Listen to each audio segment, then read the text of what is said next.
The international companies were saying that as long as they were losing export to US, they were going to close their facilities, and we were going to lose 400,000 jobs, 400,000 jobs overnight in the export-oriented industry. So what my government did at that time is to talk with the people, to talk with the workers and the unions, to talk with the companies, foreign companies, global companies, and try to reach agreements company by company in this way. For instance, there was in the automotive sector or electronics and other suppliers to the US market, we say, if the company was planning to fire all of them and close the factory, we say to the workers and the union, if you accept to receive for 3 months 1/3 less in your salary, and to the company, if you accept to pay to that worker 1/3 of his or her salary instead of fire him, we, the government, will pay the other 1/3 of the salary by 3 months. So we were able to preserve those jobs, and we were able to prorogate the program by 6 months in total until the end of the crisis. And with that, we were able to save 400,000 jobs in export-oriented industry. So at the end, we were able to see that finally we were starting to recover in the economy. So we need to reload the public finances. We need to design an exit strategy. And what does it mean? It means that you cannot run permanent public deficits because you will be threatening the future of your people.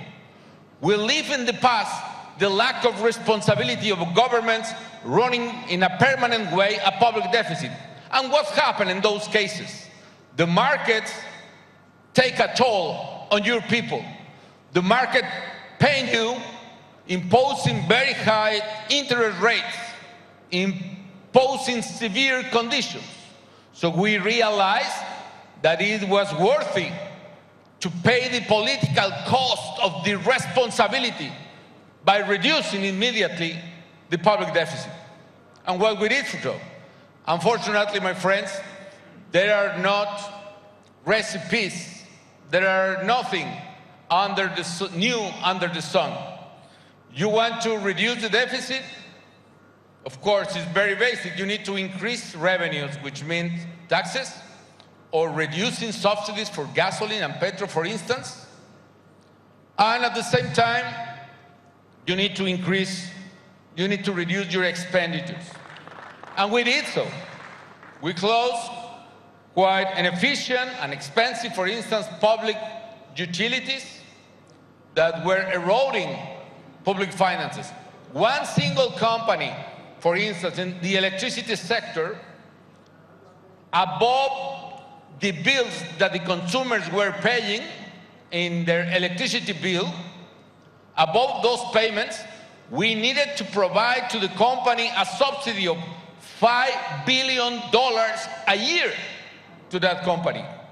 $5 billion paying inefficiency in the company, in a very abusive manner of the people who were managing that company. So we were very brave doing so.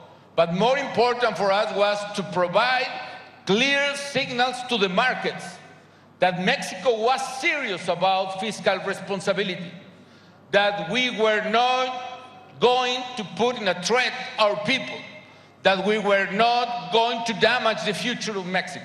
And the markets believe on us because we respond with acts in public finances. We were paying very high political price, no doubt about it.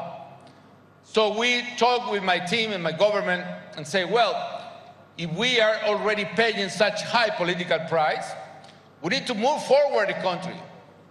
We need to go deeper and transform the economy in a way that the economy could be very competitive, able to create jobs and opportunities for the people. And we put in place a set of strategies, and I will share with you some of them. The first one is to bet in free trade. I'm a man who believes in freedom and liberty, including free trade. And let me do my case about that. Look at this. This is when I am with my students, I like to say, look at this. God bless Mexico so much, at the point that God puts Mexico exactly in the middle of the world. Well, if you move the map a little bit, maybe Nigeria could be in the middle as well, but anyway. But the point is, we realize, oh, come on, we have coast with the Pacific Sea and the Pacific Rim. We have coast with the Atlantic. We are part, geographically, we are part of North America. We have border with the largest economy in the world, the United States. And we are proudly Latin Americans. So we are able to be an strategic axis for prosperity, for investment, for trade, for manufacturing. And that was exactly what we did. So we continue a very aggressive strategy in terms of free trade in Mexico. And at the end of my government, Mexico had free trade agreement with 44 countries. And that implied that Mexican products had access with no tariff, zero tariffs, to more than 1 billion consumers in the world. That will be opportunities and jobs for the people. But beyond that, we did a quite important measure on that. Let me see if I have water here. Yeah. We did make another steps on that. One was to reduce tariffs in other sectors. Even in the middle of the crisis, I reduced the tariff for trade in several industries, even with countries without free trade. And let me tell you, some companies are starting to say, oh, the president is trying to kill us. He's opening the economy in such a way that we will not survive. And that was not true at all. Why?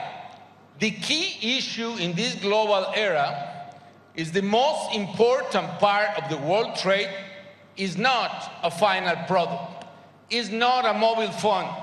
It's not a car, or it's not a product, a finished product. The key issue for trade, the most important part, are inputs, are middle products, intermediate products. Let me illustrate that with our rationality in the car industry. For some countries, protecting car industry implies to block the trade of cars, isn't it? It's to impose tariffs to foreign cars or whatever. Well, if we analyze the market, this is the imports of Mexico. The real thing is 75% of our total imports in cars industry are not final cars, are middle products, inputs, intermediate products. And 10% are capital goods. Only 15% of our total imports are final cars. What does it mean?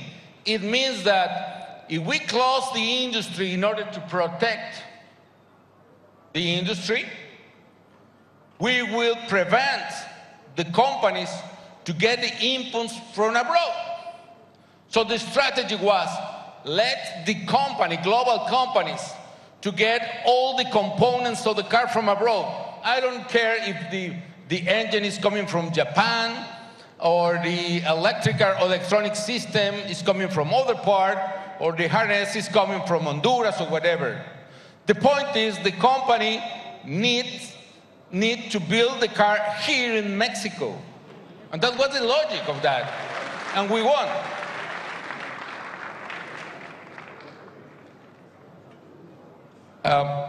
So in that sense, what's a strategy? Open the economy, allow the producers to get the inputs from abroad. Other, investing in infrastructure, something that you have very clear, Mr. Governor and the Vice President Nigeria has very clear. This is key issue because infrastructure triggers jobs, development, equality, and so on.